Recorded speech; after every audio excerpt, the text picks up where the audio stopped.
GeM TV நேயர்களுக்கு வணக்கம். இப்போது நாம் பார்க்க போவது சிட்டி ஆஃப் ட்ரீம்ஸ் படத்தின் திரை விமர்சனம். வழக்கமாக அமெரிக்கான்னா வல்லரசு நாடு, உலகத்தில் நிறைய இராணுவ தளவாடங்கள் வைத்திருக்கிற நாடு, சொகுசான வாழ்க்கை, நீட்டான போலீஸு, தப்பு தண்டாவே நடக்காது.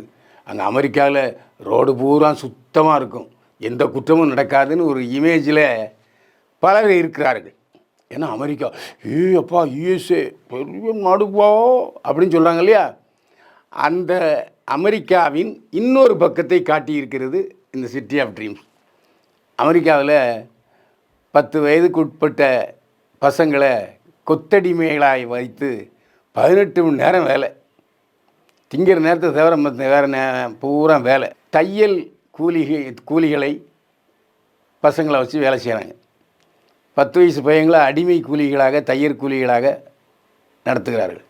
அதுக்கப்புறம் இளம்பெண்களை பாலியல் பலாத்காரம் துன்புறுத்துகிறார்கள்.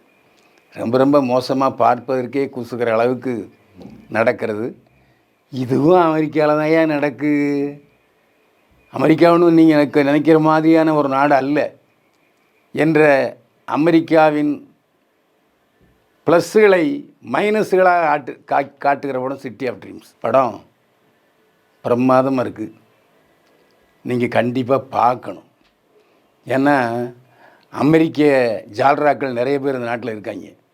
அந்த அமெரிக்க ஜால்ராக்களுக்கு படிப்பினை ஊட்டும் படம். எப்பா இந்தியாவை விட மோசமாக இருக்குது சில விஷயங்கள் அமெரிக்கா, தெரியாமல் நீங்கள் பாட்டுக்கு அமெரிக்கான்னு குமுறி கொண்டு இருக்காதீர்கள் என்பது தான் படம். இந்த படத்தின் தயாரிப்பாளர் ரூபஸ் பீட்டர் பேசும்போது சொன்னார், அமெரிக்கா உலகின் சொர்க்க பூமி நிறைய பேர் நினச்சிட்டு இருக்காங்க, அதெல்லாம் பொய்ன்னு நான் வெளியுலகுக்கு காட்ட வேண்டும் என்பதற்காகத்தான் இந்த படத்தை எடுத்தேன் அப்படின்னு சொல்லியிருக்காரு. அவருடைய எண்ணத்தை படம் 100க்கு 100 பறைசாற்றுகிறது. தயவு செய்து அமெரிக்காவின் இன்னொரு பக்கத்தை தெரிய வேண்டும் என்று நினைக்கிறவர்கள் கண்டிப்பாக இந்த படத்தை தியேட்டரில் போய் பாருங்கள். City of dreams. பைல்வான் பார்வையில் சிட்டி ஆஃப் ட்ரீம்ஸ் படத்துக்கு 100க்கு 55 மதிப்பெண்கள். மீண்டும் சந்திப்போம். வாழ்க வளமுடன்.